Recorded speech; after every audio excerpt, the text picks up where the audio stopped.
3 years ago, Colombia demonstrated to the world that even the longest and most violent of conflicts can come to an end.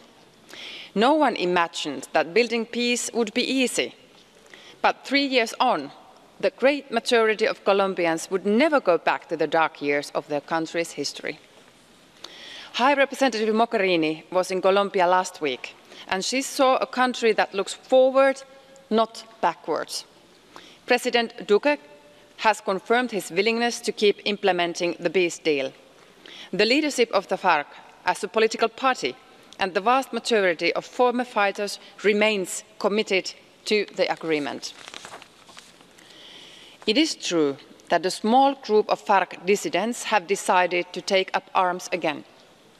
We have strongly condemned this announcement because more violence is simply not the answer to the challenges that the country is facing. But we must not forget that this is only a small group of dissidents. This doesn't mean that we do not see the challenges the peace process is facing. The killings of local leaders, human rights defenders, and ex-FARC members are alarming and unacceptable. As the local and regional elections next month approach, we also see assassinations of candidates. The High Representative has welcomed the actions taken by the government to ensure protection of those under threat, to bring the perpetrators to justice, and to dismantle these criminal networks. But most importantly, she also offered the European Union's practical help. We are complementing government efforts through support to civil society, support to the Special Investigation Unit in the Prosecutor's Office, and together with the EU member states, the campaign Defendamos la Vida. All in all, this was the main message that she delivered to the government and the people of Colombia. The European Union is with you. We want to help Colombia win the peace.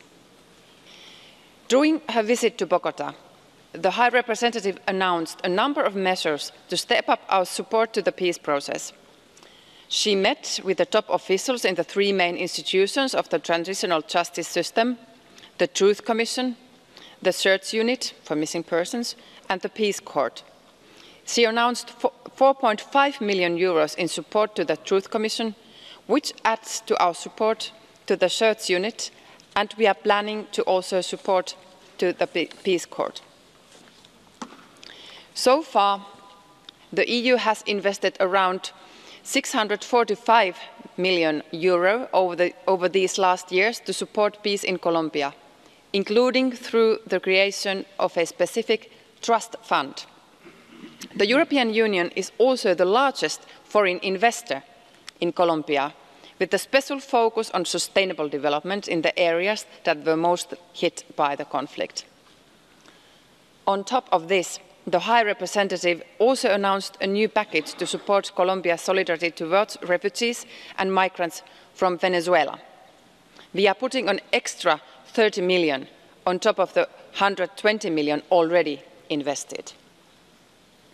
There are now 1.4 million refugees and migrants from Venezuela who found refuge in Colombia. Colombia's generosity in welcoming and hosting these people sets an example to the region and to the world.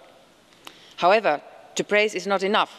Colombia and the countries from the region need more international support, and the European Union is doing its part, leading the way among the international community. The Colombian people know that they can count with the continued commitment and support of the EU in their daily work to win the peace. Since the peace deal was signed, the European Union and its member states have invested 1.5 billion euros in support of peace in Colombia. The people of Colombia are showing an amazing courage and perseverance in seeking the mediations that are essential to build a truly inclusive and peaceful democracy. We believe in them. Europe believes in Colombia, and we will keep up supporting all the Colombia's peace builders. Thank you.